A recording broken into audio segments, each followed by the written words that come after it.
Now this is a great song by Mr. Gary Numan, and there's some incredible synth riffs on there that I'm going to teach you on guitar, as well as show you how to get that sound. Now this is Beat the Track, the show where I attempt to teach you a song in the same amount of time that that song takes to play.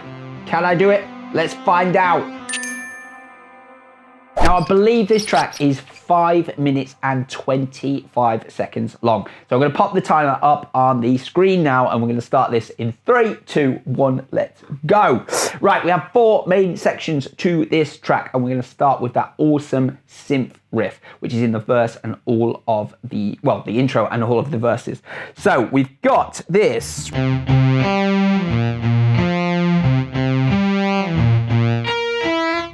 And actually, if you want to know what pedal I'm using to create this sound, stick around to the end of the video, because I'm going to reveal exactly what pedal I use for this.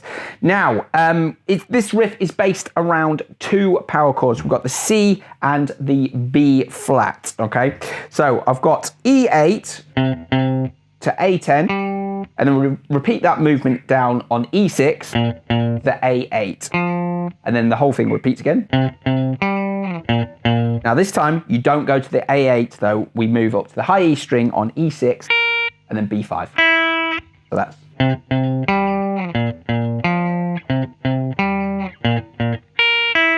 Okay, now when I was actually transcribing this, it was quite hard to hear those root notes, whether they was 1 or whether it's the synth making it sound like 2 notes. So I had a little play around with it, and it actually is, if you want to simplify it to 1,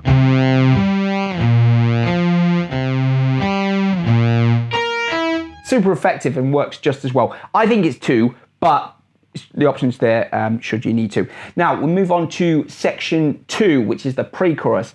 Now we're going to split this into 2 different parts because it's like a kind of call and response part. But for the purposes of this, I'm just going to demonstrate it as one so you can see what's going on. So we've got this.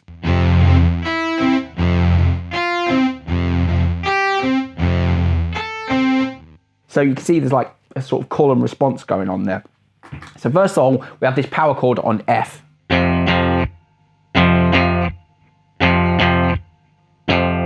And then repeat again, so it does it 8 times in total.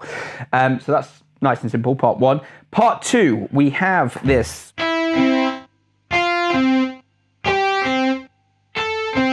Now, interestingly, you'll notice that my first finger stays planted, so we always go back to that G5 note in between each note. Okay, so we start on B5, into the G5, B6, back to the G5, then B8, back to the G5, and then E5, back to the G5, and it repeat that twice, okay?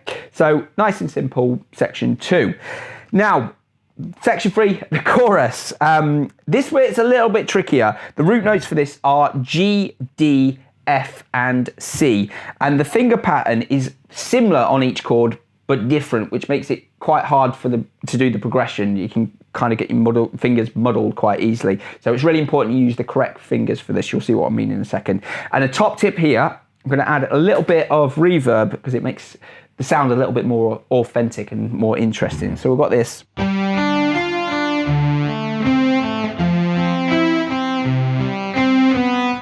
See, if I take the reverb away, it works, but as soon as you add that bit of reverb, that's it. Beautiful.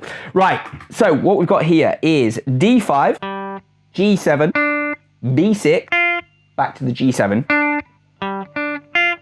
Then we've got A5, A7, G6, G5, my bad. Sorry, let's do that again. A5, D7, G5, back to the D7.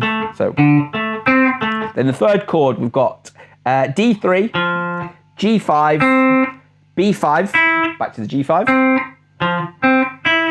And then the final one, we've got A3, D5, G5, and then G4. So that sequence does it 6 times.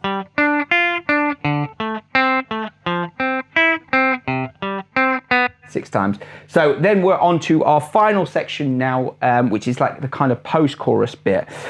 So we've got...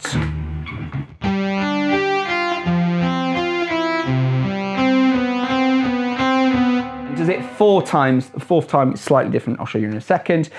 So the notes we've got for that are D5. I'll go to normal guitar sound here. D5, G7, B8, B6. And then we kind of move that same movement down, starting on D3, G5, then B6, B5 this time. And then the final one, A3, D5, G5, and then down to G4. It just repeats that last bit. Right, I'm going to stop the clock there. 10 seconds, well, 9 seconds to go. Not bad. We did it in time. Awesome. So I just want to add in a extra little bit in there because the 4th time round, like I say, is slightly different. So you've got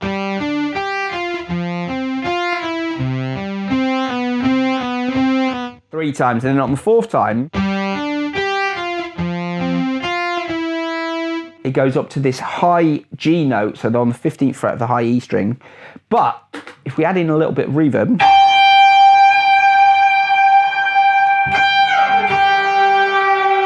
and we can kind of add the whammy bar in there to kind of create that little effect. It does this kind of crazy high synth note. And that's just octaves from the high G down to the lower G, so 15th fret down to the 3rd fret on that E string. Now, as I previously mentioned, I wanted to reveal which pedal I used for this track. And it's actually a very recent purchase of mine, and it is this fantastic Synth 9 pedal by Electro Harmonics. Can you see that there? This is an absolutely fantastic pedal and so much fun. And I've actually uploaded a video over on my Patreon page, just revealing the different settings that I've used. But also, I know that a lot of you might not have access to that pedal, so I've made some suggestions on some more readily available pedals such as fuzzes and different things like that, so you can kind of try and replicate that in a different way as well. I've also got some extra practice content on there for this track as well, so if that interests you, definitely go and check that out. If you have any song suggestions that you'd like me to teach you in this format, just pop them down in the comments below. And if you've enjoyed this video and it's given you some value, just remember to smash that like button and hit the subscribe if you haven't done so already. I've got plenty more content on the channel, some of which you can check out on this pop-out banner up here.